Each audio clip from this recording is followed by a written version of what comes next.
4 years and 6 minutes. It seems impossible, especially for someone in my graduating class. Before COVID, I still had braces, and I was trying to become someone I couldn't be yet. That transition began in room 217, intro to process thinking. For my project that year, I chose to write an analysis on George Harrison's song, All Those Years Ago. This is a song about change, gratitude, and love. Working on this project and taking the class opened my eyes to what schoolwork could be. I could be mindful and passionate about my work and share it with others. Surrendering to process thinking had my apathetic freshman self excited to go to class. But when the world shut down, I shut down. That project never went anywhere. I built off that failure my sophomore year, going into other songs and even entire albums to write analyses on. That was my year of doing it. I challenged myself to intake as much music as I could and spit out as much information on every single song. I call it my year of doing because one of the only things I learned was how to be more productive. Also during my sophomore year, I was taking a broadcasting class and became very interested in videography. So for my final project that year, I wanted to make an abstract video essay and have an album I wrote an analysis on. But my editing software and my patience couldn't keep up with my big dreams, and that project never went anywhere either. I didn't end with something big worth showing. Over that summer, I practiced filming and editing videos with my friends, preparing to start making videos for the school the next year. At this point, I began coming into my own. I still had braces, but felt more comfortable with who I was. I had an application and experimentation class to help me expand my creative thinking. While creating videos for our school's YouTube channel was my main priority at the beginning of the year, I was having fun with my Year 3 action research project. I was working on creating a podcast, which didn't really go anywhere either.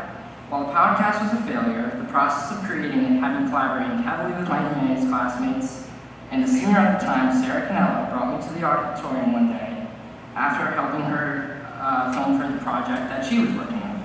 At what became a very low point in my high school years, I was introduced to a small group of characters that would help fuel my creative passion for the next 4 months. The MHS theater program had a story that I, as a filmmaker, wanted to tell. Utilizing feedback from the class and conferencing to create a concise vision statement, I created a full-length documentary entitled A Musical. The premiere was the height of my confidence and courage. 17-year-old Ronin was the most colorful version of who I had been. I became the most comfortable and expressive with who I am, and after putting a lot of thought and effort into that project, I thought I was a shoo-in for presenting my learnings at Humanities Night that year. But I became rather disappointed and cold-hearted about the outcome after the auditions for the Keynote presentation. In my anger and sadness, I had to choose between taking either broadcasting or humanities my senior year of high school. I chose the class that I felt would propel me further into my passion, Humanities 4 workshop. The events at the end of my junior year spiraled me away from film and into a new passion of photography. I watched most of my high school summer through the lens of a camera that year, and that disconnection eventually exhausted me.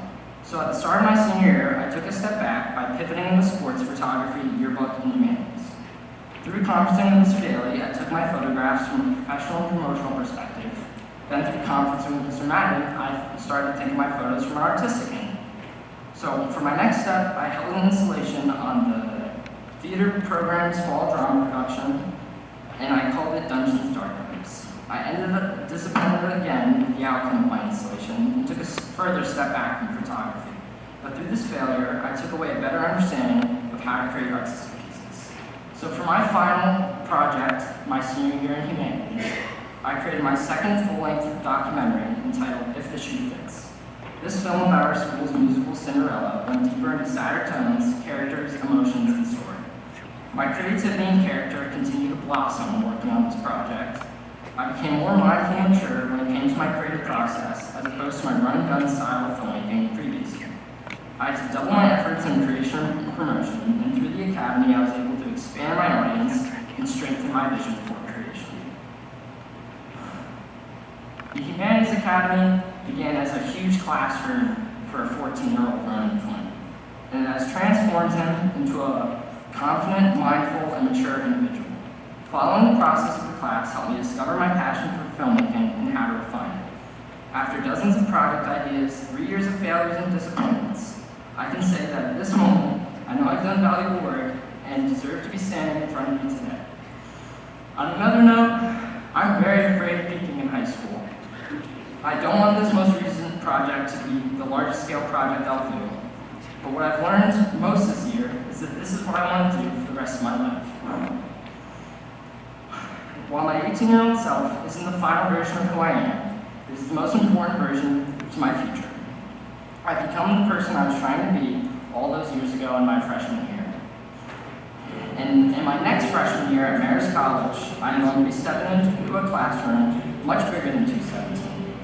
I'm prepared to take my first steps in college and life due to the disciplines and teachings of the Humanities Academy, which I now officially decree as the Life Design Ladder. So thank you from all the different iterations of me.